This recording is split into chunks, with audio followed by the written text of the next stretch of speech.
This conference will now be recorded. Okay, so let's go ahead with introductions, and we can, there we go, there's our agenda. So you should be seeing the agenda on your screen. If you're not, let me know. Jackie, would you like to go first and introduce yourself? Yes. Hi, so I'm Jacqueline Lockhart with the Hunger Project DC. Hi, I'm Toby with the Hunger Project DC. Okay, so let's go to everybody online. Maybe we can start with Kathleen. People, you can unmute yourself one at a time as needed. Go ahead, Kathleen. Would you like to introduce yourself? Hi, everyone. I'm Kathleen with the Hunger Project Global Office and the Monitoring and Evaluation team. Welcome. Alexis? Hi. Evariste Yaogo, Burkina Faso. Okay, welcome, Evariste. Great to have you. And hi, this is Alexis Banks with Root Change in DC. Great. Amanda? Hi, it's Amanda from Save the Children. Welcome. Ann?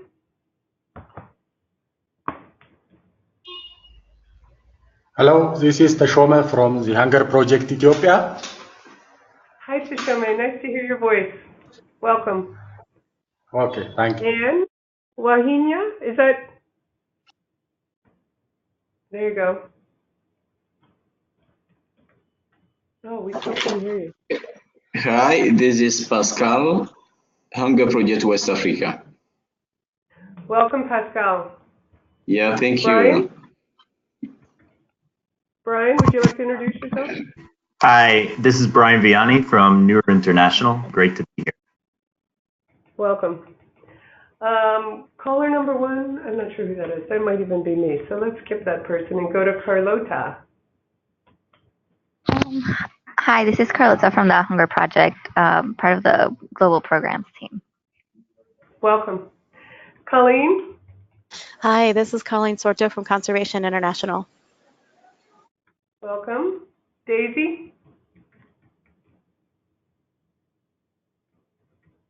Hello. Yeah, hello. This is Daisy, the Hunger Project, East Africa. Wonderful. We can hear you perfectly.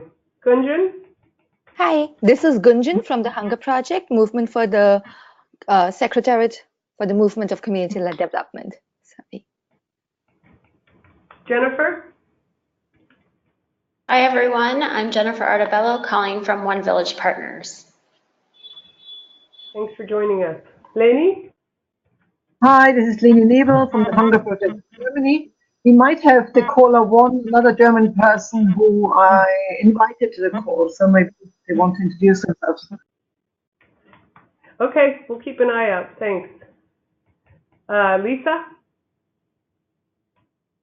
Hi, Lisa North with the Hunger Project. Thanks. Marisa? Hi, I'm Maria Kau, Germany Hunger Project, and I'm the person who was invited by Leni. Oh, well, welcome. We're glad that Leni invited you, and we're glad you're here. Marisa from Zambia? Hi, this is Marisa from the Hunger Project Zambia. Welcome.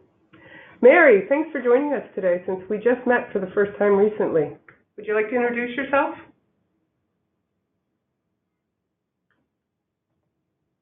You might need to unmute.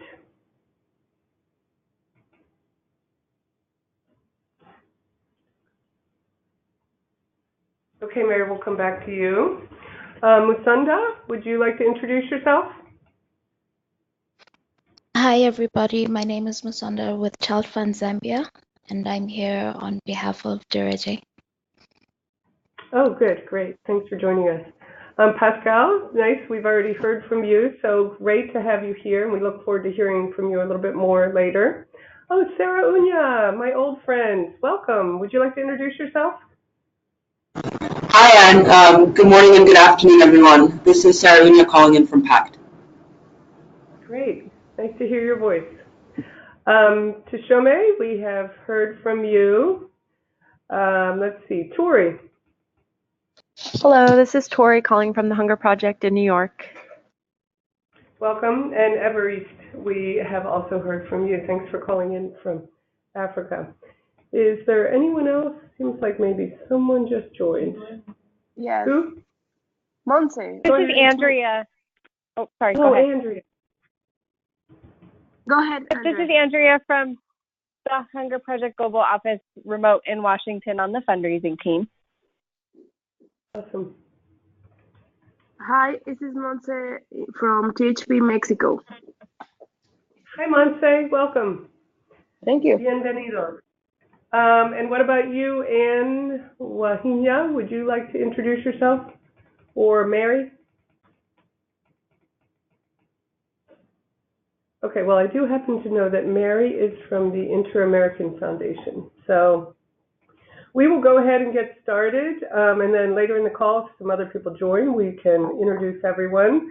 I am honored to be sitting in the chair of the revered John Coonrod, who normally hosts this meeting, and feel like he let me take over for him because he is out today. He's at a board meeting in Denver with the group Water for People.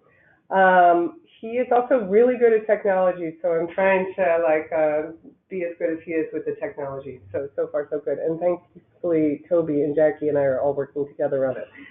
Okay, so I have met many of you, but not all of you. So I'm just going to give you a very brief introduction of myself because I am relatively new. I believe this is my 4th week at the Secretariat of the Movement for Community-Led Development. And those of you who know me know that I'm very passionate about these things, and I can go on about them all day, so I will try and control myself. But I have a little over 30 years of experience working in many facets of community-led development under many names, I think like a lot of us, including what used to be called knowledge management and still is called knowledge management sometimes. It's also called collaborating, learning, and adapting. And then the other sort of umbrella that I do a lot of my work under is capacity development. And one of the things I love so much about community-led development is it kind of encompasses all these things, but it adds an extra very important framing to it, which is that people are in charge of their own lives, and it would be great if we could be helpful from that point of view. So today, sometimes we have a presentation from an outside group, and any of you joining us, if you would like to present something about your organization and the work in community-led development, or a paper, or an evaluation, or a set of ideas, everybody is always welcome to get in touch and volunteer to present your work. I have a lot of experience with communities of practice, so I can just tell you, in case you didn't get the memo, that it's a great professional development opportunity. It's also really good for your organization because it enables visibility and us to know about the great work that you're doing, or maybe some unique ideas that you have with regards to how we can do our work better than ever. So that's an open invitation for everybody. Does anyone have any comments or questions at this point? Or is there somebody new that, who? Oh, Elizabeth. Elizabeth Dunn, how nice to see you. Would you like to introduce yourself? Hi, Ann. Yeah, this is Elizabeth Dunn joining in from Heifer International, and I'm sorry I'm a few minutes late, but I look forward to actually this agenda looks wonderful. So. Oh, great. Boy, you're a cheap date, I must say. Okay,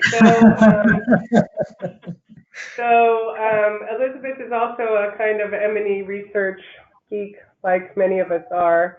And also the Heifer Project has been really a big player in the movement for community-led development, having done community-led type work for a very long time now. So it brings a lot to the table with regards to helping us all collaborate and coordinate.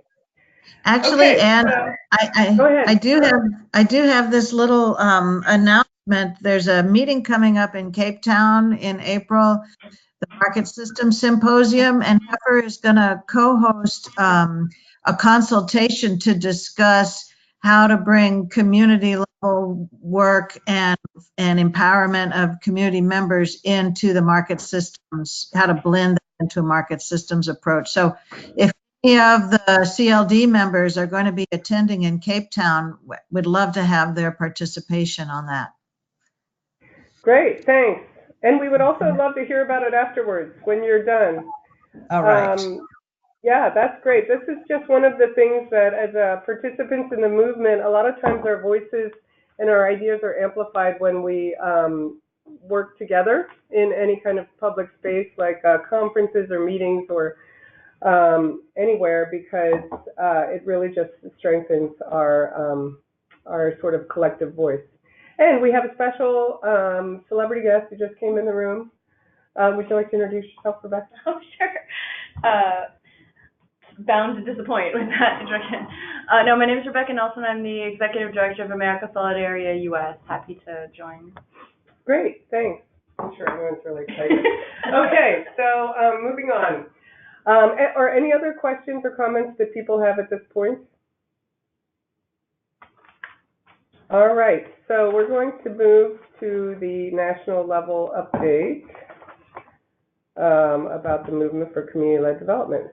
So, so here's a map that we've been working on, and it's been helping us think about how we want to describe and help people understand what's going on with the movement for community-led development. For those of you who are relatively new, I'll give a few second synopsis of what the national efforts are all about. So the idea is that there's a lot of global advocacy that needs to be done with regards to movement, with regards to the need for community-led development to be central in international development, as for many reasons.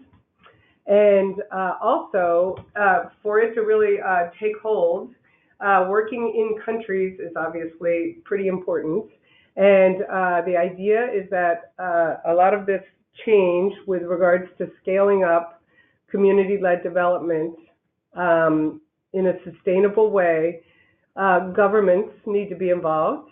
And often there's roles for the national governments with regards to policies and resources and things like that. And then in the era of decentralization and devolution and local governments, sort of every level of the government, depending on where you are, has a role to play with regards to helping support sustainable community-led development. So we work from the quote-unquote bottom up, and we also work from the top down within countries. And then also there is room for regional work as well. As we know, sometimes things don't translate very well all the way from one side of the world to another, but they often do translate pretty well from one country to the country right next door.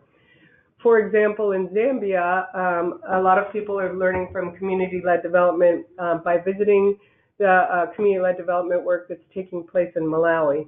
And sometimes there's nothing more compelling with regards to understanding what community-led development is all about and believing in it as a meaningful development approach than actually visiting a place and hearing from people themselves, because, you know, that's the whole point, right? So, so we focus on the global work because we do want to influence global advocates, global elements. And then we also want to work together globally because we have so much to share amongst ourselves, given our long histories of many of our organizations in doing community-led development, no matter what, under what name. And we also want to keep our country-level partners and our community-level partners and everybody in between from having to reinvent the wheel so that we can share with them ways forward so that they can figure out what they want to do. So that's sort of the overview of the national chapters. And then we do other works, but a lot of the movement takes place either at the global level or at the national level. So I'm just going to give you some talking points about where we're at with regards to these national level efforts, and give a chance for some of our regional directors who are on the phone and others who are involved if they would like to give us an update from their countries. So In the Hunger Project, and I know we refer to it a lot, but we try not to make this too Hunger Project centric, so always feel free to chip in from other organizations as well so we can keep it all balanced. But the Hunger Project methodology for community-led development often focuses on a process known as vision, commitment, and action. So if you look at our national work, what we've done is we've gotten a lot of vision with regards to the national level efforts and why they are strategic. We've gotten a lot of commitment already in 10 countries, as you can see on this map. And we've gotten a lot of interest and excitement, and we've enrolled members. And now we're at the stage of taking action. And as we all know, sometimes that can be the sort of biggest lift, right? It's easy to, say, I commit, but then to actually come through the commitment, anyone who's married knows what that's all about. But anyway, so we're at this time of rolling this out and having everybody involved and getting multiple voices from multiple perspectives globally and in countries and from many, many different perspectives of diverse audiences. This is going to be our way to catalyze inclusive growth. And so that's sort of where we're at conceptually on that continuum of progress. So last October, we have established regional coordinators for our CLD movement. THP is contributing some of THP funds, as are other organizations, to support people's time. And that's going to be very important, so everybody put that in the back of your head. We need LOE in countries to keep things moving, because as we all know, like trying to do this in your spare time is a bit much. So we have regional coordinators, Pascal, Daisy, and Roland in Africa, two of whom are on the phone. And also in South Asia, what we do is we work through the Login Network. And that is a shorthand name for the Local Governance Initiative and Network. And in the spirit of not reinventing the wheel, it turns out that in Asia, it made more sense for us to work in partnership with the Login Network rather than launch chapters. Okay, so the coaching that happens in the regional levels and in the country chapters, that is the purview of our regional directors, trying to keep all the balls in the air and help motivate everybody and help them know how to move forward. So our shift from vision and commitment to action will depend very much on their leadership and all of our teamwork, and also the support of in-country staff and partners as we can designate for each country. So each individual person in the country, if you know a person in one of these countries or one of these regions, and perhaps it's a person on the staff of your organization, and you think, oh my gosh, this person would love this. This is right about what their passions are. Connect us with that person so we can at least loop them in and see if that's a strategic connection. Because a lot of times it turns out there's overlap between people's jobs, what they have to do all day, every day anyway, and getting involved with a movement like this. It can be a synergistic effect. But we do need to connect with them. And so one sort of highlight that we've had recently is a national strategy meeting we had a launch in Ghana already last August, which went really well and got a lot of enthusiasm. And now we're about to have a national strategy meeting in Ghana. So again, that's the action that is following the commitment and the vision that were spelled out during that launch. So Ghana is one of our leaders, and John and I and some others will be going there to help with that. And our in-country colleague Samuel and his team are working on it as we speak. As of last October, we have been drafting and updating 2030 CLD strategies as a roadmap for collective action, as well as a policy advocacy tool. So every one of these prospective countries, either that has been launched or that may be launched, we have like a sort of foundational document that tries to, that looks at the context of what's going on in that country, especially whenever possible, if they have it, which almost everybody does, but not everybody, their 2030 strategy that is linked to the Sustainable Development Goals. And that's kind of a great leverage point, but there also often are other strategies or policies within countries that are very important that we use as starting points for leveraging progress. So what we need is to get a little bit more on the ground information about these, what's going on in these countries too, because as we know, especially in a lot of these countries, not everything is posted on the internet, but if you start asking around, you can find out a lot of things that are going on. So that will be a next step with these strategies as well. Okay, I have a couple more points. Does anyone have any questions and comments at this point? All right, so. I have a question. Actually, I have a question. I was just in Kenya and I'm looking at this map and I'm assuming that's in the purple area where Daisy is. But I was just in Kenya and I met with a county official who was very interested in the movement for community development. I wonder if I should be putting him in touch with one of these regional directors. Yes, you should. Thank you so much. I didn't even set you up to say that. And who's speaking, by the way? Can you identify yourself? This is Elizabeth, and I spoke with a county ag official in Kenya, in Eldoret area, Nandi County. Yeah, Elizabeth, that is great. And we'll make sure you and Daisy are connected, because yes, that is Daisy's purple area there. And also, you know, as we know, Kenya is a world. Go ahead. Hello. Someone else. Go ahead, Okay. Daisy.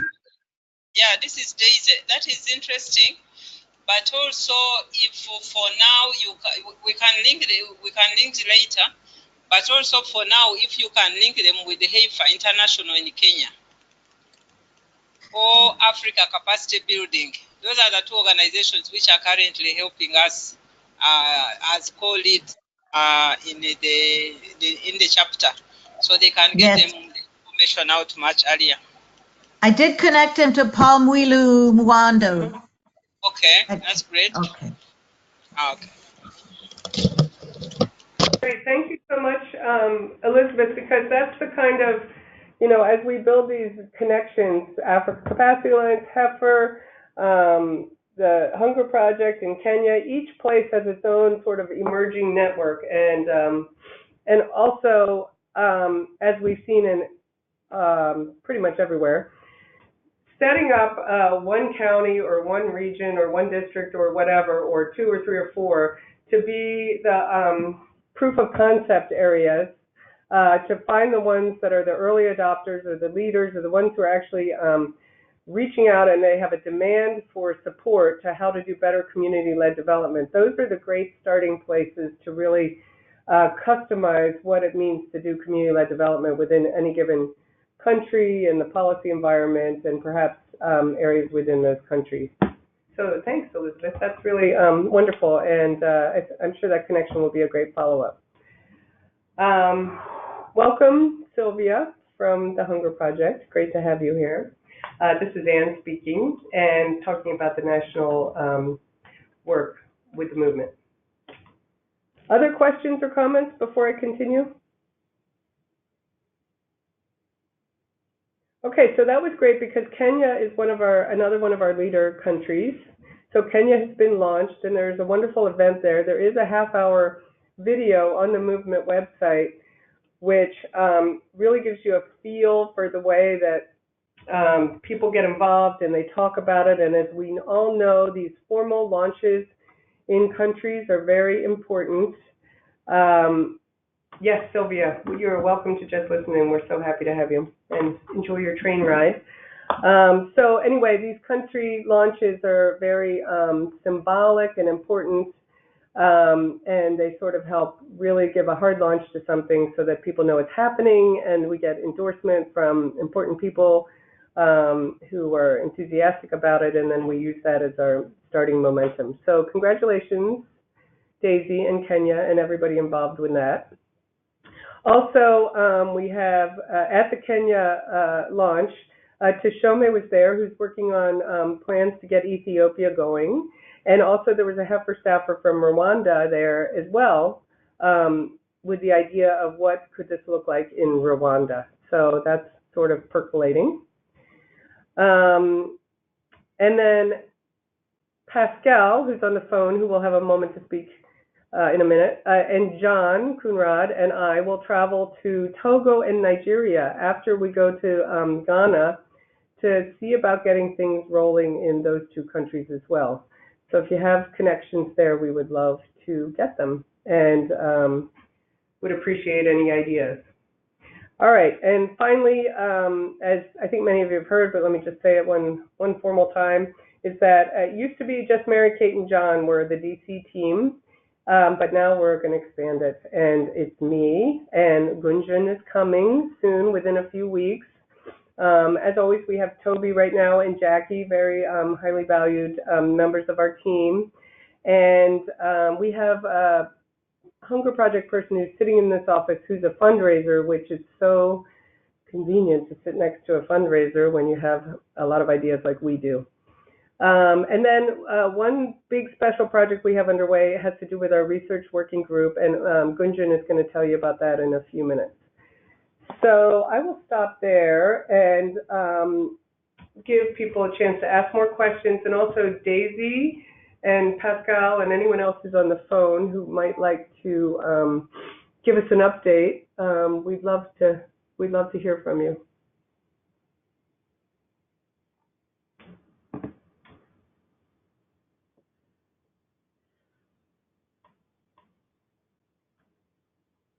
Daisy, would you like to go first?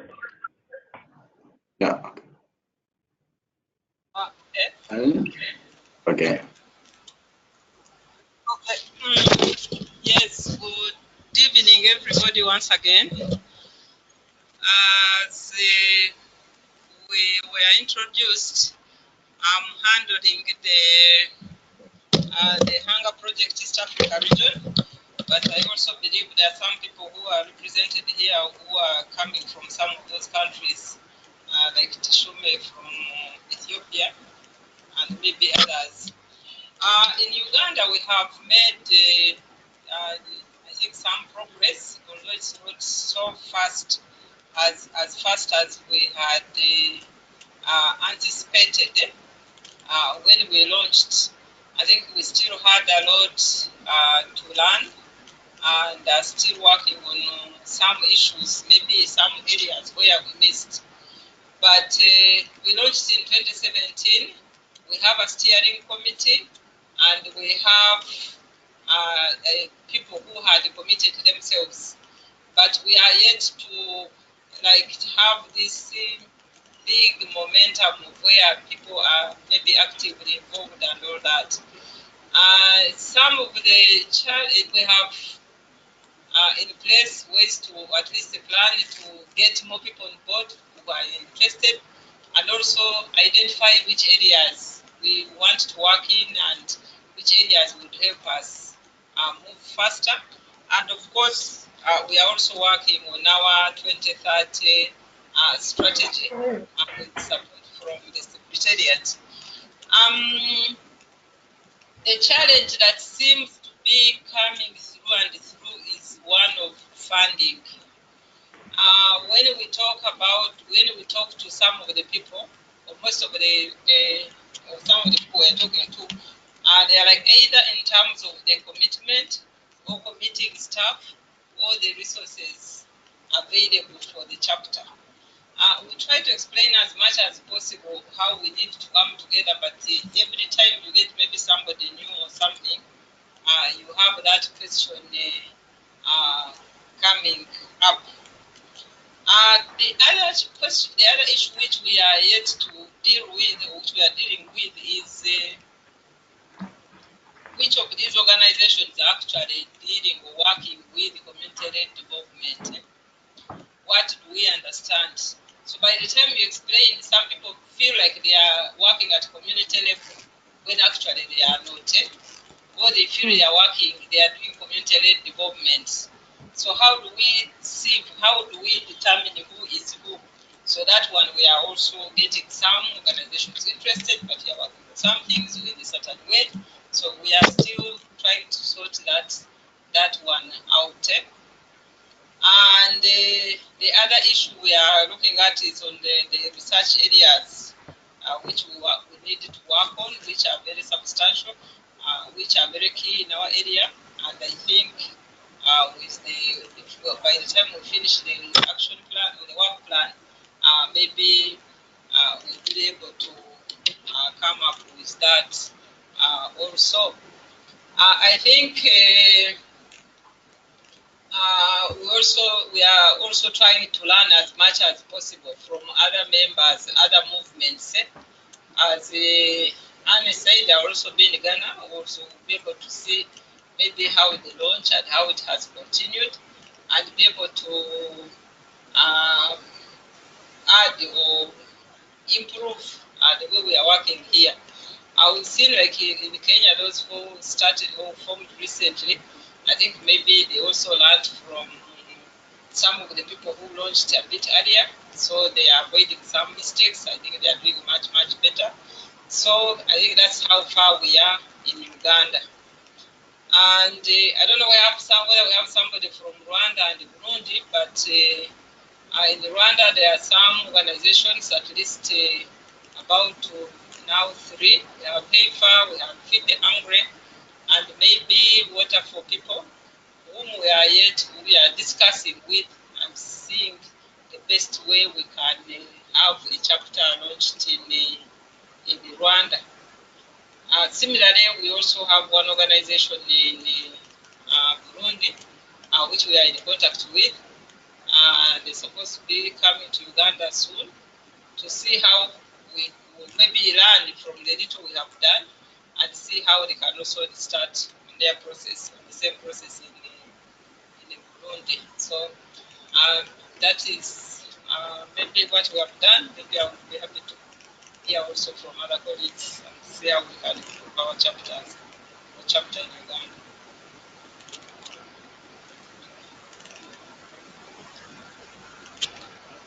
Hello, you are quiet. Yes, thank you so much, Daisy. Yeah, it sounds like you're keeping very busy there, and it's great to hear from you about the country things that are happening, and also the ongoing dialogue that I think we all have about what does community-led development mean, and the fact that we may be talking to someone and they say, oh, I do community-led development, but then it turns out that we have very different ideas about what that means. And so that's also part of the jobs of the research working group and the learning working group to sort of help us coalesce a language and a set of ideas that we can all share, at least amongst ourselves, and try and promote to other people so that we have a common understanding. Thank you so much, Daisy. Does anyone have any questions or comments for Daisy?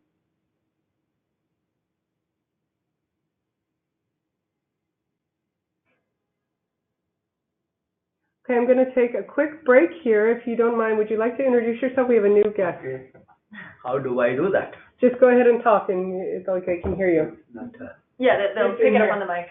Okay. Yeah. I am Edwin John from India, and I have been busy organizing communities on neighborhood basis because we have 2 watchwords: neighborhoodization and smallification. Oh, love it. And we insist on smallification because we believe the bigger a forum gets to be, the more it becomes the game of the bigger voices. In a small circus, any voice can be heard. The bigger it becomes, only the big voices can be heard, and often big in terms of money. So at the end, when we have structures based on bigger forums, you end up having rule by money, rule of the money, the rich, and for the money. So democracy and everything ends as a game of the rich. And now to reverse this process, what we need is to make the forum small. How small? We say it should be a circle where everybody sits around, and then nobody in the second row and must be able to talk without a microphone. Wow. In such a forum, everybody has a face, everybody has a name, everybody's tears can be noted and responded to, and everybody gets attention and recognition, and everybody can be a contributing participant and have that sense of dignity that he is also somebody. And when it becomes big, they become nameless crowds, and they can be manipulated because they cannot talk anyway. And so we project a dream of a world organized as small-sized forums that are linked at various levels. And then we also insist on this word neighborhoodization, because if we have to inclusively organize people, it has to be territory-based. So governance structures are normally territory-based. So why not a small-sized neighborhood-based coming together of people for empowerment? We say association is empowerment, and here everybody is included in a new politically participating process.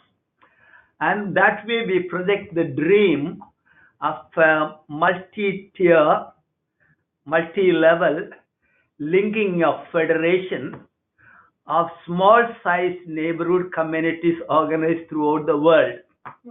So our dream is like this: the whole world gets organized as neighborhood parliaments, because parliaments, we call this only a talking forum, and neighborhood forums, parliaments, and each neighborhood takes responsibility for its own small neighborhood, having ministers to attend to various concerns in the neighborhood, or to represent the concerns of the wider world on behalf of the neighborhood. So that way every neighborhood gets organized. Neighborhoods of about 30 families normally, and then they say this could be linked together, federated through representative structures at various levels. We say in our place called area or ward, then local governance, sub-district, districts, state, nation, international regions, and then global. At every level, these neighborhood forums could be linked, neighborhood parliaments. And then we say for this federation, multi-level federation, we give some five principles mainly. One we call smallness, that I have already explained. Then secondly, we say if it has to be small at every level it can contain only certain segments, certain number of people it can represent. So that way, if it goes like that, a small-sized forums at every level can represent only a limited number. So there cannot be bigger districts and smaller districts, bigger states and smaller states, and bigger nations and smaller nations. Because this much nation means only this much population. Then more than that, it will be represented through another structure like that. And this way, if every country is of the same size, no border wars. If no border wars, no war at all. If no war at all, no defense expense, no nuclear expenses, nothing. Everything could go for feeding the people, for their health, their education, like that. One. And not to interrupt, but this is something you've been putting into practice. You were telling me, right? I'll just go and then when it is small at every level, one level after the next, every time you can call back without waiting for the term to be over. The whole system remains answerable to the people at the base. This more or less the idea. Then we give the principle of subsidiarity. Whatever can be done at any lower level, don't take it to any higher level. That means most of the decisions will have to be taken at the base, and the decisions have to be taken at the base. They'll have to consult everybody, and when everybody is consulted, what does everybody feel? Everybody feels valued, respected, that they are also persons who matter. Recognition comes, and that way. And then lately we added also sociocracy principles. Sociocracy is a kind of an improvement over democracy, invented somewhere in Netherlands. It's how Mr. John got connected to our organization as well through Sociocracy, because we've been reorganizing ourselves on sociocratic principles as well. So what that way, non-divisive decision making and non-divisive election. That way it goes. Wow. And then for that we start with neighborhood groups.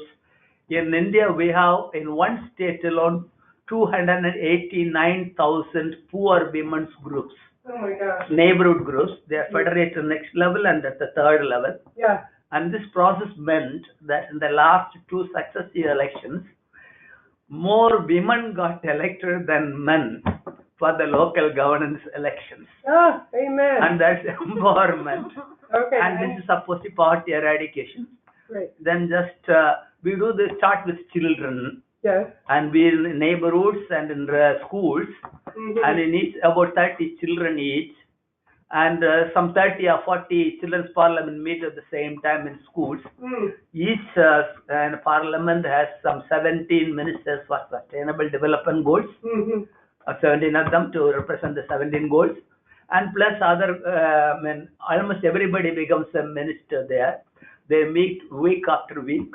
1 week as territory-based parliaments, and another week as ministry-based theme groups discussion. Wow. So they get deeper in global thinking, application at the local level through neighborhood parliament. This neighborhood parliament is not based according to the class, according to the areas they come from. Yeah. Because we say the territorial focus is very important. So we have as a national child prime minister. She came to United Nations 4 or 5 times. We are in some 20 countries promoting it. This is the work we do. Wow. Thank you. Wow, that is really amazing. Okay, the child prime minister. I've got to see a video of her in action. But I love it. And also the term neighborhoodization, smallification, sociocracy, not to mention the fact that you've obviously taken this to scale. Perhaps at a future meeting we could get you to do a full presentation. Okay, fine. That's what I'm saying. Yeah, we would love that. I would love to. Yeah. Thank you. So you're one of those people that when you say you do community-led development, you mean it, right? Starting with the children. So thank you so much, and thanks for joining us. Great to meet you. Happy to meet you. Okay, everybody. There was an inspiring visitor for us, and also we'll send out some links and things to. Sure, I will leave. And I will say www. Yes. Childrenparliament. Childrenparliament.in. One. Then another one, https. /NCN World. Neighborhood Commit Network World. ncnworld.org. Okay. These are the 2 links. Then, of course, plenty on sociocracy there. Okay, thank you. Wow. Okay. I'm so inspired. Thank you. Gosh, you earned an extra cookie for that. Thank you. All right, everyone. There's a bonus, and I love it because I do think that the children piece, again, people give a lot of lip service to it, but to actually take it to the next level is incredible. All right, so now I think it's time for Pascal to have a moment or two to talk about his work as the regional director in West Africa for the Movement for Community-Led Development. Yes, thank you, Anne. I would like to come to some point. You have just talked about the preparation of the luncheon meeting of the CLD Community-Led Development chapter in Togo. I'm now preparing this meeting in Togo, and last week I traveled to Togo to contact some resource person, and we have now some person. I will share those contacts with you right after this call, and we need to send to those person an official invitation. And the next week I will move again to Togo to contact more institutions, including UN agencies, civil societies, university, to get more contacts so that we have critical mass for the luncheon meeting of the CLD in Togo. And I have also plan to meet with the regional director of some civil society in West Africa. This is already done for Leuven Cooperation, and I share with them our vision, our mission, and the purpose, the goals and activities of our movement of CLD. And Leuven Cooperation could join, but the next meeting we have planned will be in 16 April. And I met also with Élevage Sans Frontières.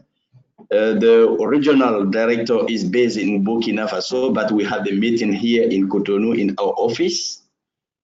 They would like to join, and they will be invited to the meeting we have planned also for the 16th April.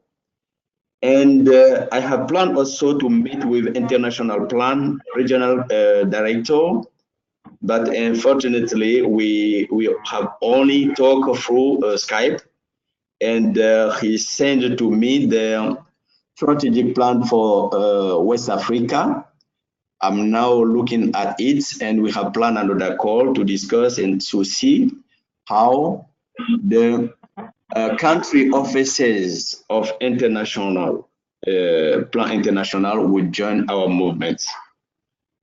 The other regional country director, regional director I have planned to meet are CARE, Catholic Reserve Services, and other. I will report on those as soon as there is any progress. But third aspect I would like to talk about is we see some particular events or visits to attract attention of stakeholders on our movement of CLD. And recently, a team led by a professor from Appalachian State University, North US, they visited Benin from April 28 to March 14. But the purpose of the visit was to know about our experience of how we promote moringa for nutrition purpose. But on the report they share with us, it clearly mentioned that Hunger Project is very successful in the area we operate in terms of promoting moringa. And they come to us to know the reason. What was how do we manage to have such a success? And it's clear that the reason is our approach, our integrated women-focused approach, and we share clearly this approach with them. And that was an opportunity for all stakeholders involved in that visit, not only those coming from US, but also the national stakeholders, other civil society, national as international, to come to Hunger Projects and to ask to visit some epicenter to know more about our strategy.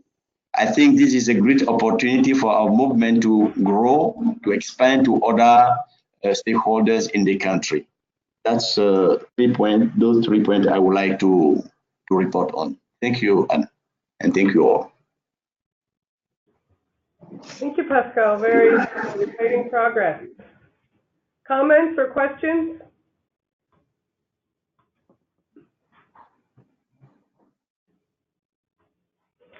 Okay, so please keep in touch with Pascal directly, or you can keep in touch with us here at the Secretariat, and we'll make sure that we can get all the people looped in that need to be looped in to do this great work. All right, without further ado, we are going to turn it over to Gunjan. So this is the Togo and Nigeria. Again, if you have connections or ideas, please let us know. And then other countries as well. Okay, so Gunjan, I'm turning it over to you now. If you want to introduce yourself and then let me know when it's time for me to change the slide. Sure. Thank you, Anne. Hello, everyone, again.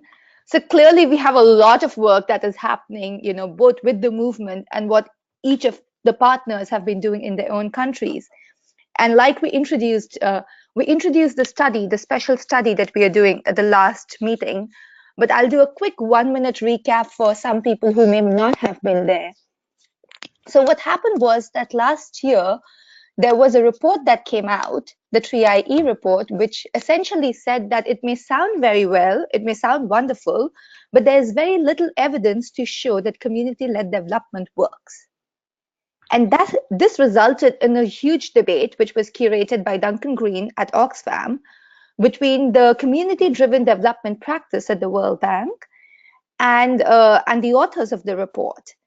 But essentially what emerged was that there's this huge void when it comes to creating evidence, to having evidence of the amazing impact of community-led development. And so this started off as a suggestion from Susan Wong, who heads the CDD practice at the World Bank. But after that, a lot of movement partners came together and discussed this specifically within the research working group. And they felt that, yes, it is important for us to distill all this evidence that we have, which is sitting in our evaluation reports and elsewhere about the impact of CLD work and to take it to the world. And that is how this, the study emerged. Now, what's happened over the last 2 months is that I've been speaking to the different MEL directors of partner organizations, and please connect us to your MEL directors as well. That's a request. The idea being that we wanted to understand from them what kind of evidence exists. B, to understand from them, what is captured and what is not captured. And C, to understand from them what would they like from a study like this. And what has emerged as a result of these consultations with the MEL directors, with partner organizations, with experts like Scott Guggenheim, who've kind of known as a Mike Jagger of community-led development, and the other discussions, is that there is a threefold purpose or agenda that we are looking at. One, a study that produces an evidence-based advocacy tool to tell donors, to tell national governments, to tell development agencies that not only is CLD important, not only is it right, not only is it necessary, but it works. Second, as a learning tool for us within the movement, wherein we can see where is it working, in what context is it working, where is it not working, what kind of impact is happening due to what kind of interventions. So a learning tool for ourselves. And third, and this is primarily something that emerged as a need from the community of practice with discussions with MEL directors, is that very often the current evaluation techniques and methodologies that we use are not able to capture the true impact of community-led development because it's a very complex process. It operates in a very complex systems. And that's left out when we look at regular evaluation frameworks such as source trade jacket and log frame based. And so there's this need, and a lot of partners told us that they're in this position where they're either overhauling their evaluation system, relooking at it, trying to come up with a methodology, something that will help them to capture a lot of what is so palpable. When we go to the field, we see what is happening. When we see women walking up, children walking up with that confidence and saying that they can change and what they want that change to be. How can we reflect all of that? How can we capture all of that? And so this is like the threefold, these were like the three purposes with which the study was conceived. And over the last couple of months with these discussions, we've come up with a learning agenda, which is on the screen here. The idea being that we decided we are not going to tackle the did it work question. We are going to instead look at where has it worked? In what context has it worked? And if it hasn't worked, then why has it not worked? Where has it not worked? What kind of impact has it had? Be it contribution, be it attribution, be it at the local level, at household level, be it at systems level, be it at population level. on tangible stuff like health outcomes, on intangible stuff, more difficult to measure stuff like sustainability, like community trust. What kind of other things keep happening in this system, as a result of community-led development approach? And how do we measure this impact? Are these efforts sustainable, and can we come up with a way of doing it? So I'm going to pause for a minute here, leave the learning agenda on the screen so that everybody can go over it. We had presented this at the research working group and a special meeting that was organized on the study to get consensus among partners and to see if there's anything else that's missing. But please, if you have any suggestions, questions, additions, feel free to add that. I'll pause before we move to the next slide.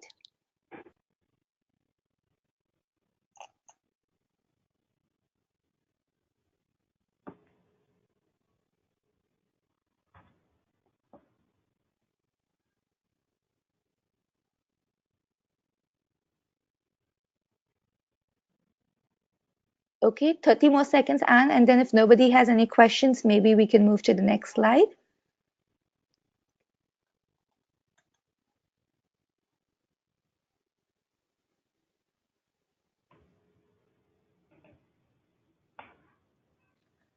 All right, so we're assuming that there were no questions there, but at any point, these slides are going to be available. They'll be shared. The learning agenda will be available. If at any point there are any thoughts, 3 a.m. bright ideas or observations that you have, then please feel free to send them in. So when we started this, one of the things we realized is that what do we call this study? And that's important because a lot of times the challenge has been, as we've been speaking to evaluation reports, what's emerged is that the challenge has been that the methodologies that are being used are so quantitative in nature. The entire attempt is to aggregate and to get statistics, which may not be a bad thing unto itself, but the problem is that it does not truly do justice to the nature of something as complex as community-led development. And so it was very important to see what we call this. For instance, it started out with Susan Wong suggesting a meta-analysis. But very quickly we realized that, and I don't know how many people on the call are statistics people, I'm not. And it took me a while to understand this. But a meta-analysis essentially lends itself to something which is, again, extremely statistical and quantitative in nature. And just given the sheer variety of what CLD efforts are, the heterogeneity of our efforts, the kind of differences which are out there, and the results and the context, we would miss out on a lot of the impact if we went for something like this. So over the last 2 months, we have again gone through a very systematic process of consulting with different experts, speaking with different partner organizations, MEL heads, going through the literature. A lot of partners have, shared with us their views on methodologies and things that they have, they've been thinking about. And there's a beautiful deck that Anne has created, which is available. And maybe, Anne, we can share the link on the Slack channel, or maybe even here, if you can share the link to the deck. We have an amazing deck that kind of captures this process, that goes through the different frameworks which are available and why we've come to the conclusion that what we are looking at is a CLD meta-synthesis. And really, we would be looking at more qualitative or realist methods, which are not really trying to aggregate as much as interpret what is happening. And that's really what this slide, what you see in a very, very brief form in this slide is the different methods which we looked at, the different approaches, and what we arrived at eventually, which again was presented within the research working group and this meeting on 15th of March, and kind of consensus that emerged. I'll pause here again for questions, comments, but like I said, Anne will share the link to the deck, which kind of documents this process, has a lot more detail for those of you who are interested, or if your MEL directors are interested or other colleagues are interested there. So we'll pause for 30 seconds, Anne, and then move to the next slide if nobody has any questions or comments.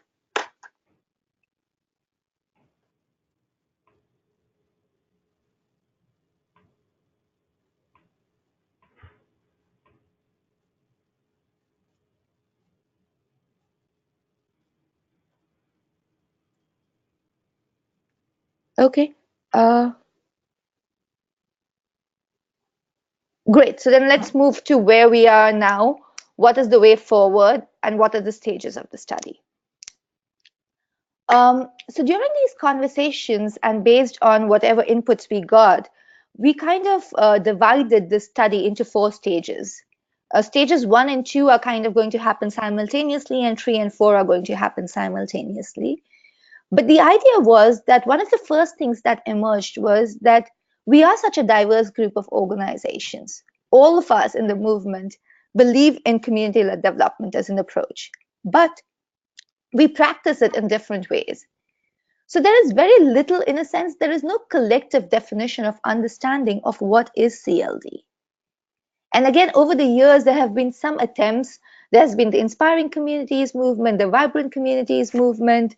There have been other new studies which have been coming out, but there really hasn't been one comprehensive definition or a set of characteristics more than a definition that we can look at, to map the spectrum of what we call CLD. Because one of the problems with the TRIE study, for instance, was that it looked at things like social funds and included them as community-driven, programs. So now already there is a lot of thinking that has been happening on this within the movement. There is a subgroup within the research working group, which is headed by Alison Carman from Global Giving, which is specifically trying to answer the question of what is CLD or how CLD is an organization, and can they come up with measures. So they are kind of looking at, if I'm not mistaken, August, September as a time frame by which to come up with this. But that's looking at a much broader, larger picture. It's based on a year-long study that Global Giving has been carrying out with around 650 different organizations. For the purposes of this study, what we are going to do is the first stage, what we call situating and scoping, is try to come up with 8 or 10 defining characteristics from the capability approach, right? Things like then you actually, instead of looking at needs and gaps, you're looking at the capacities and strengths of community, which is kind of the core of CLD, right? So we're going to come up with 8 or 10 defining characteristics based on the inputs of this subgroup within the research working group, based on the literature review, which we've kind of carried out, and conversations within the movement. And this is, not only going to help us answer the question of what are we talking about, what is the universe with which we are looking at for the study, but also scoping, also to help us determine, okay, and it can either be a 70% cutoff that programs and evaluation reports for programs, which are at 70% of this are included in the study, or it could be a variance. We could look at a spectrum and say that we take 30% of programs which demonstrate 30% of characteristics, 30% of the next, of 60% characteristics, and then so on and so forth. So we still have to figure out, we are in the process of determining how are we going to scope. But the first step is identifying those characteristics. And for that, we'll have a separate subgroup, and I'll just come to that in the next slide. The second step is defining what do we mean? What do we see as the impact of CLD? Sorry, was somebody trying to say something? Okay, no, sorry. I thought I heard somebody.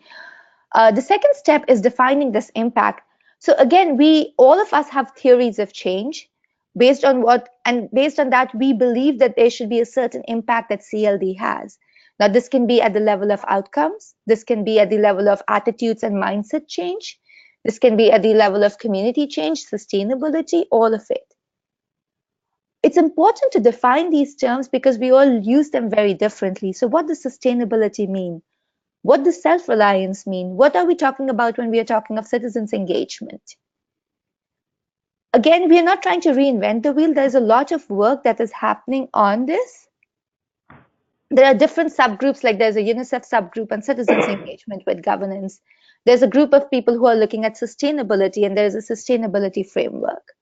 But what we are going to do is we are very clearly going to, again, spell out what we visualize to be the impact of CLD based on all these years of work that we have accumulated within the movement, and then to very specifically define it so that we can then link it to indicators and see what kind of evidence is available to measure that impact.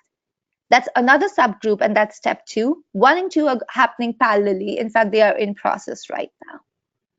The third stage is that all these evaluation reports which we are going to collect from all of you, from all our partners, to analyze that now, and having done the scoping exercise to pick up the reports that we have kind of decided will be evaluated, and then to systematically quantify that information. Some of it would be quantification, some of it would be things like there is so much of a change in these parameters, some of it is going to be much more qualitative evidence.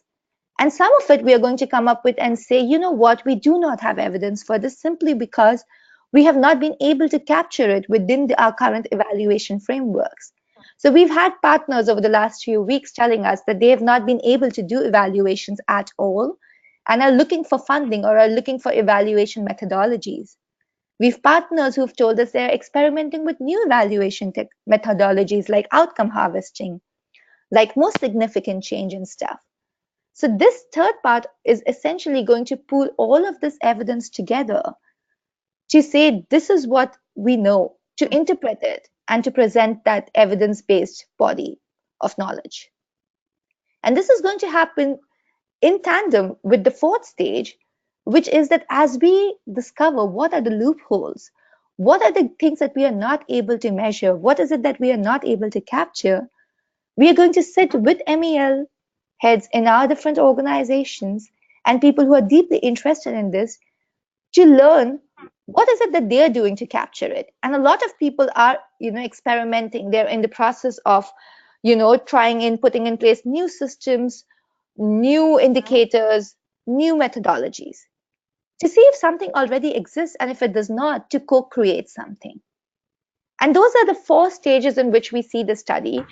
We have a very tight timeline. We are expecting to get the first draft of the study out by September, and we've already put in a proposal thanks to Nuru International. It's so heartening to see how partners are, investing in this, because Nuru suggested that the AEA, the American Evaluation Conference, happens in November, and they suggested that we put in a proposal to present this study there, and they did it for us. A lot of partners came together to be on the panel to discuss this. It was last minute. World Vision put together this document, a lot of heavy lifting on the proposal. So again, it was such a collaborative effort, but now we do have a proposal there. So we do have a very tight timeline to adhere to make sure that we have something to present. I'm going to pause here for questions, comments, suggestions, thoughts, ideas before I get to what is it that we need from all the partners and what are our next steps.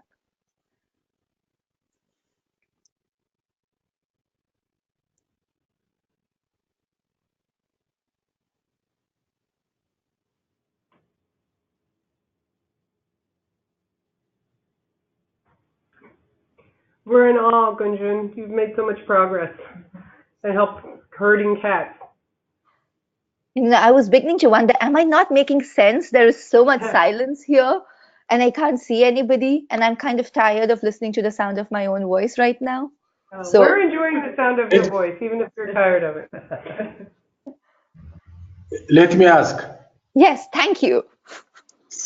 Number 3, analyzing the existing evidence. That is reviewing all evaluation reports. Yes. In your previous slide, you put AX on systematic review, including meta-analysis. Why is that? This means it is excluded. Meta-analysis is excluded here. Okay, thank you, Tashomi. I'm going to answer that to the best of my ability. Like I said, I'm not from a, from a very hardcore evaluation background or anything. But systematic review or meta-analysis is a particular way, as I understand it, of looking at reports and evaluations, which is extremely quantitative. It's extremely aggregative in nature, and therefore, it does not allow us to look at a lot of the qualitative data that has emerged. It does not allow us to look at a lot of the the variance, the kind of heterogeneity that we have cannot be captured with it. And this is what we saw happening with, like the TRIE report, for instance, where they constantly had to say that we did not find, because we were looking at very fixed parameters. So we are still doing a review. We are still going to analyze, distill this evidence. But what we are trying to do is we're trying to do it within a framework that allows for heterogeneity, that allows for us to bring in a lot of the qualitative aspect of our work. Because a lot of evidence is not available. But even if we have one outcome harvesting study, a more significant change study that shows us that, this has happened, then we know that what kind of methodology can help us to capture what kind of impact. And that's a way forward for us to experiment with, right?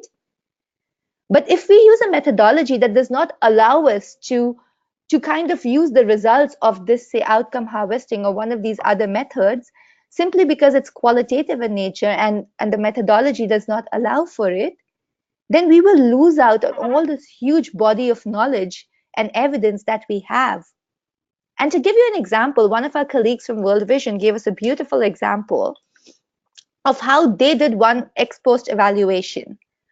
So they went to the site, I think it was 4 or 5 years after they had ended the project in Sri Lanka, and they had installed some water pumps there. So they went there to figure out, what is happening. And the water pump was not working, right? Now, in a typical evaluation report, it would be that the water pump is not working, and so it's not been sustainable with the frameworks. But because she had herself gone and she was talking in the field, what emerged was that the water pump was working 2 months prior. So if this study had been done 2 months prior, the result would have been it's sustainable, the pump is still working. But is that the measure of sustainability? Or is it the fact that when they did a focus group discussion and interviews with the community, they figured that the water pump had actually broken down twice already. And the community had twice come together and invested money to get this working. When this happened for the 3rd time, the community decided that this is not working. Clearly, the problem is not the water pump, it's something else. It's not the engine. Something is causing it to burn, and we need to fix that. Now, that is really the beauty of CLD and what it's done to the community, but it's not captured in your regular reports and in your regular frameworks. So we wanted a methodology that would be able to capture this. So does that answer? Sorry. Yeah. Terrific. Yeah. Thank you. Thank you so much for asking. Anything else? Anybody? I'm just going to add in here that as a layperson, when it comes to research, a lot of times, like, the words seem logical, like, yes, we are systematically going to review this thing. But it turns out that that's a very specific research term that has specific meanings, and it's a pretty rigid process that, like Gunjan said, means that you end up needing to exclude a lot of stuff because it's not meeting this pre-scripted protocols of what counts, because you're trying to add up all the numbers from a statistical point of view, and you can't do that if there's no baseline, for example. So that's great in certain environments, but it doesn't work, as Gunjan explained, with regards to this. So even the word realism, which seems to be pretty straightforward to me, has a specific research term, which versus positivism, which is like, can things be objectively said that they work or they don't work, aside from human interpretation. And so that's a sort of behind some of the randomized control trials, for example. However, there are emerging methodologies that can incorporate some of these more positivistic tools within a larger realist framework for good purposes, but for the purpose of this, that doesn't work. Perfect. Thank you, Anne. Gunjan, this is Alexis with Root Change. I just wanted to add, we have, used both most significant change and outcome harvesting in our work, and I know our team would be really interested in being a part of the process and figuring out how that could be used retroactively to evaluate evidence from existing reports, etc. So looking forward to that future conversation about the actual research design, and looking forward also to inviting our Mel person, who I know will be much better informed than I am on the subject. I wanted to clarify one thing about the definition and the principles of community-led development. So I've been participating in the conversations within the metrics subgroup with Allison at Global Giving, and I think we're getting close to reaching a definition of community-led organization. And I'd just be interested to hear if the current intent is to just kind of transition that definition from community-led organization to community-led development as an approach, and kind of what that process is going to look like, just as we within the subgroup kind of think about how to make sure the conversations that are taking place there are positioning us well to make that transition quickly. Perfect. Thank you so much, Alexis. One, I'm so thrilled that you're doing these other methodologies, and please connect me to your MEL person.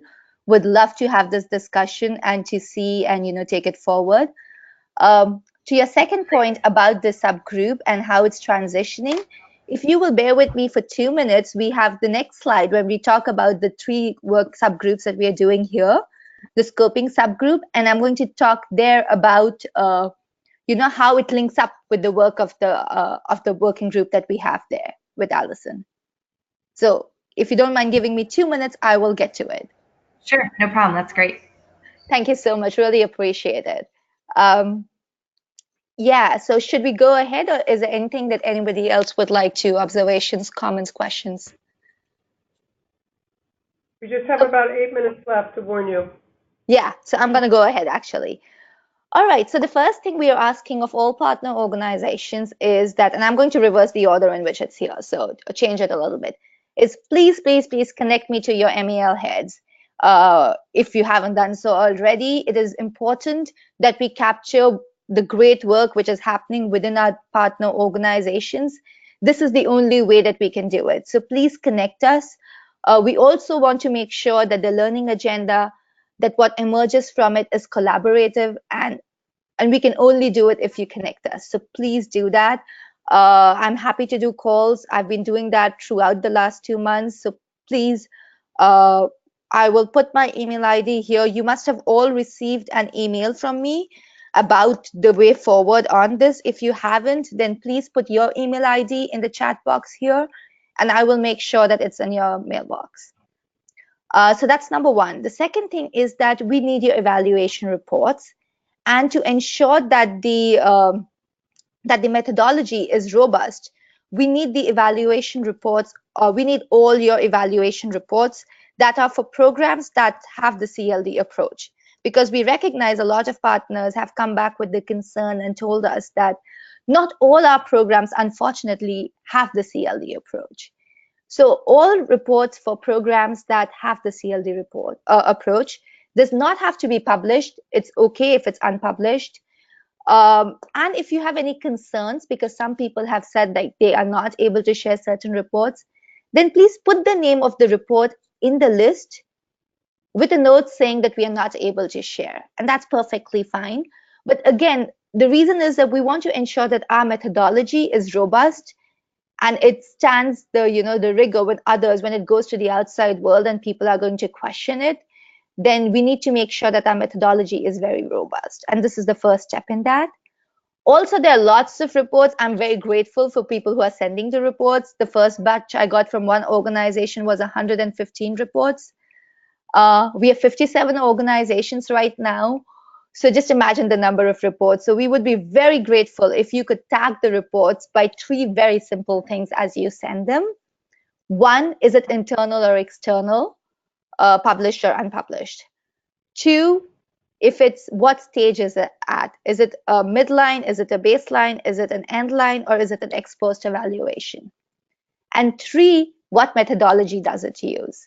and whatever it is. Again, this is it is to help us to kind of put them in various buckets and to also be more systematic about it. And we are requesting that we understand that some organizations are very large and they have different chapters, and each chapter kind of works on its own. But we are requesting if you could send us the list of reports by the 31st of March and the reports by 15th of April. For instance, if you're not, and if your organization has 10 different chapters and only one is able to, then just let us know. Let us know that we are only sending you for, say, Oxfam US, the reports, and that's fine. And we can say that we only have reports from Oxfam US instead of Oxfam when we are doing the entire thing. But please send us something within whatever constraints that you have, and we recognize that. So that's the second thing. The third thing, like I said, there's a lot of work happening within organizations and thinking on this. So if you have something going on, please feel free to share it. We have a specific evaluation Slack channel that is created only for the MEL experts to A, for them to share, but B, to ensure that they know how the reports are being used and to make sure that the reports are being interpreted correctly. So again, request you to connect us to them so that we can put them on the Slack channel. And finally, Anne, if you can go to the next slide, the most important bit, and to answer Alex's question, we have 3 subgroups that, oh, I think you need to click once more. Thank you. We have 3 subgroups that we've created kind of based on the inputs and the interests and the needs of the study. The scoping subgroup is going to look at what defines the 8 or 10 characteristics that we talked about, what defines a community-led approach.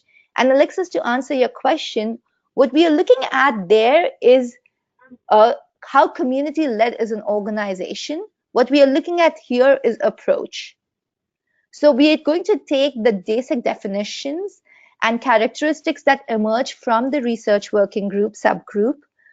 We are going to pull it together with the literature review, which I've kind of done, and a little bit of consultation with members. And the scoping subgroup is then going to basically take that input from the research working group and come together with a list of 8 or 10 questions. And then what it's going to do is that the evaluations that come in are going to be divided. So me and another intern and some people who are going to help, we are going to systematically review each and every report. But this scoping working group is going to look at those programs, just the program description, to see where it falls on the spectrum. And that's again to ensure rigor in methodology. So the scoping working group is going to require around 2 hours per week of engagement till mid-May. And we are hoping that this by the 17th of May, which is a Friday, we should be able to come up with a list of evaluations, the first cut list of evaluations to consider for the study based on this criteria. The second is the impact subgroup, which is going to again consult, look at the theory of change of partners. They can do, they can either do consultations, they can do a quick, survey monkey kind of thing, or Google page survey, to basically come up with this impact and the definitions that we talked about. Again, we hope to have this by the 31st of May. It's going to entail a time commitment about an hour per week. The final subgroup is of the MEL experts. It's called the evaluation subgroup. And this is the subgroup that is essentially going to make sure that the methodology, the framework, the processes that we are following are rigorous, they are robust, they will stand the test of outside world when it comes to, these things. They are also the people who are going to help us co-create the framework to measure the multidimensional aspect that I talked about.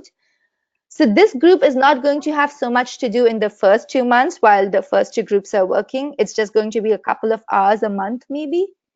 But come June, from June to August, this group is going to be much more rigorously involved, because that's when we are going to be coming up with the analysis of what emerges from the reports, and that's when we are going to be looking at the framework. So these are the 3 subgroups that we are visualizing, as I said in the email, which was sent out yesterday. And if you haven't received, like I said, please put your email ID here. We will send it. What we're trying to do, we are requesting people to let us know by the 1st of April which of these groups they would like to be in, if they would like to lead the group, if they would like to participate, and we will circulate the list on the 3rd of April. Alexis, I hope that answered your question. If anybody, I know we are out of time, but I'm available anytime. If anyone has any questions, comments, reactions, please let us know. That definitely helps answer my question. Thank you.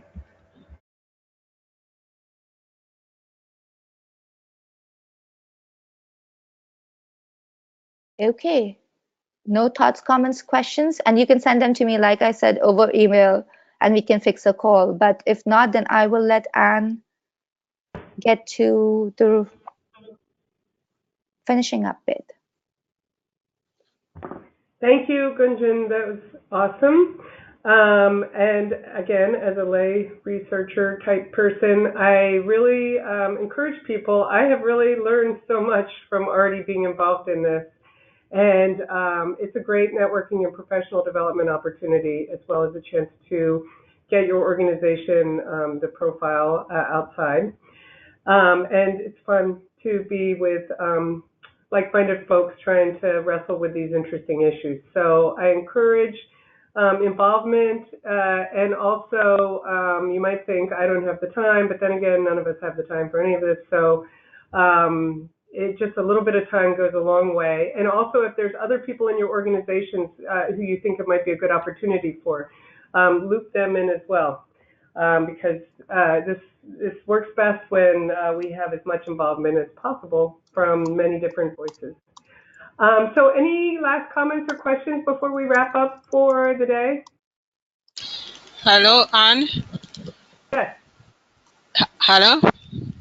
Yes, we can hear you. Okay, I just needed one clarification.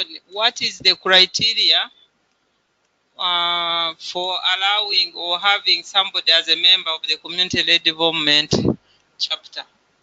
Do we have any set criteria, or they are developed per country, or? To my understanding, which is ever evolving, whatever makes sense, who's ever interested, whoever thinks it's in their interest to help support community-led development, chances are they're a pretty good person to be involved. I would suspect that the only issue was we wouldn't want someone to co-opt it for other purposes, but that's much less of a risk than not getting enough folks involved who represent different perspectives. Hi, Ann. Is anyone else? Go ahead, yeah. Hey, it's Lisa talking. I think that you'll have to confirm this with John when he's back, but I do think there is a request to sort of sign on to the principles or manifesto, some of the things that are on the public website of the movement. And maybe it's probably not a very terribly formal step, like signing a piece of paper, but I think there is a conversation involved of, are you aligned with these principles and this manifesto or something along those lines? Great, thanks, Lisa. There's no cost to. Go ahead. Sorry. Yeah, no, I was just going to say, because I've been speaking to a few organizations and we have been exploring they're interested in joining the movement. And like Lisa said, we've been requesting them to, we have a discussion on the principles, on the methodology, and whether they believe in this.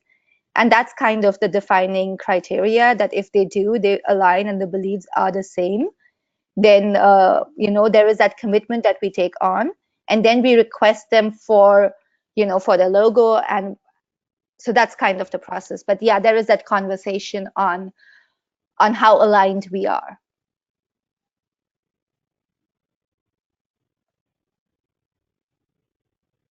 And also, organizations can become sort of official members. Right now, it tends to be nonprofit organizations, but they could also, if they want to somehow be involved or contribute without joining the movement officially, I think there's room for creative alliance building there as well. As long as, everything seems to be aligned at the values levels and the principles levels. Does that answer your question, Daisy? Yeah, yes, in a way, but I think I'll take it up maybe later. It's okay. Thank you. Okay, great. Any other comments or questions before we finish up? All right, thanks so much, everybody. And those of you who are putting your email addresses in there, thank you very much. We will either add people to the email list as you're talking about, or if you're putting them in there so Gunjan can get in touch with you so you can coordinate with her, we will make sure to follow up with it all. Thank you so much, everyone. Great to be together today, and thank you for our special guest, Mr. Edwin John, and all of you on the phone. So until next time, hope you have a marvelous afternoon. Thank you. Thank you. Bye. Thank you. Thank you. Bye. Bye. Bye. Bye-bye. Bye.